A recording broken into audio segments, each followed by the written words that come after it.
আসসালামু আলাইকুম এভরিওয়ান, কেমন আছেন?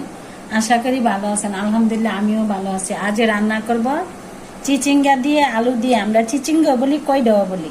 এগুলা দিয়ে ট্যাংরা মাছ রান্না করবো। আর ট্যাংরাগুলো আগেই বাইজা নিচ্ছি। এখানে এটার সাথে দিব টমেটো, ধনিয়া পাতা কুচি, পেঁয়াজ কুচি করে নিয়েছি। কিভাবে রান্নাটা করতেছি আপনাদের সাথে শেয়ার করতেছি। কড়াইটা গরম হয়ে গেছে, তেল দিয়ে দিচ্ছি।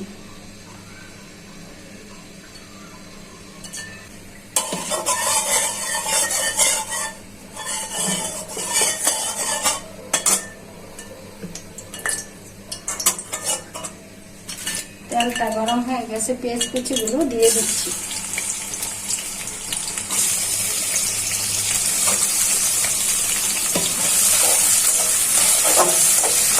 পেঁয়াজটা ভালো করে ভাজা হয়ে গেছে।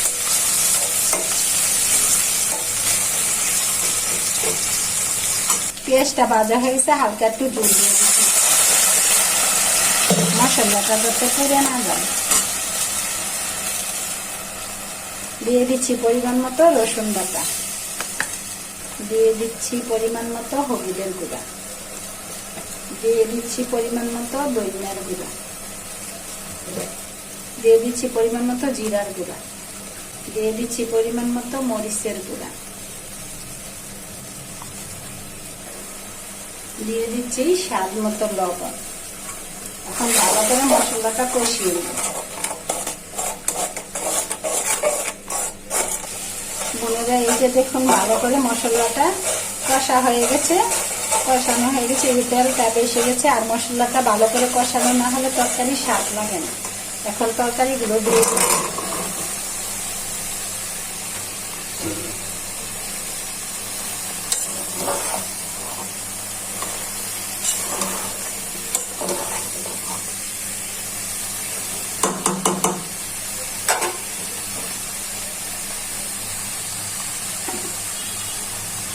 ভালো করে তরকারিটা কষিয়ে যাক, দেখে দিচ্ছি। দেখি বোনেরা, তরকারিটা কষানো, হ্যাঁ তরকারিটা সুন্দর মতো কষানো হয়ে গেছে। হ্যাঁ, আলুগুলো প্রায় সিদ্ধ হয়ে গেছে। এখন জল দিয়ে দিচ্ছি বোনেরা।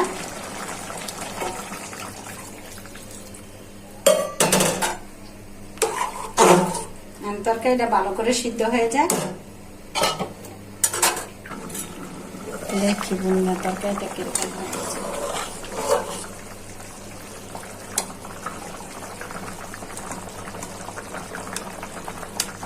সিদ্ধ হয়ে গেছে, তরকারিটা সিদ্ধ হয়ে গেছে। এখন টমেটো দিয়ে দিচ্ছি।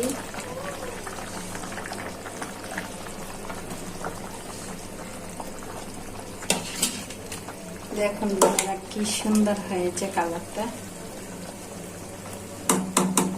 আমি একে একে মাছগুলো দিয়ে দিচ্ছি।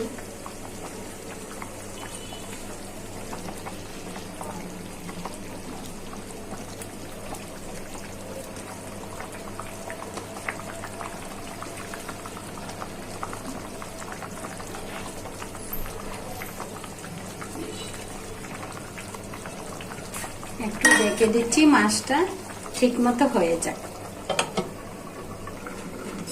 তো বোনেরা দেখি তরকারিটা হয়েছে কিনা। মাশাআল্লাহ কি সুন্দর কালারটা হয়েছে। টমেটো, মাছ সবগুলা ভালো করে সিদ্ধ হয়েছে। দেখি চেকে কিরকম হয়েছে।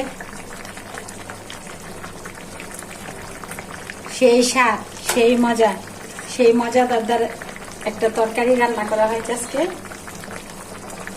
টমেটো, চিচিঙ্গা দিয়ে, ট্যাংরা গুলা মাছ দিয়ে আজকে একটা মজাদার রান্না হয়েছে। তো বোনেরা ভালো থাকবেন, সুস্থ থাকবেন। আমার ভিডিওগুলো বেশি বেশি দেখবেন, লাইক করবেন, কমেন্ট করবেন, সাপোর্ট করে পাশে থাকবেন। আল্লাহ হাফেজ।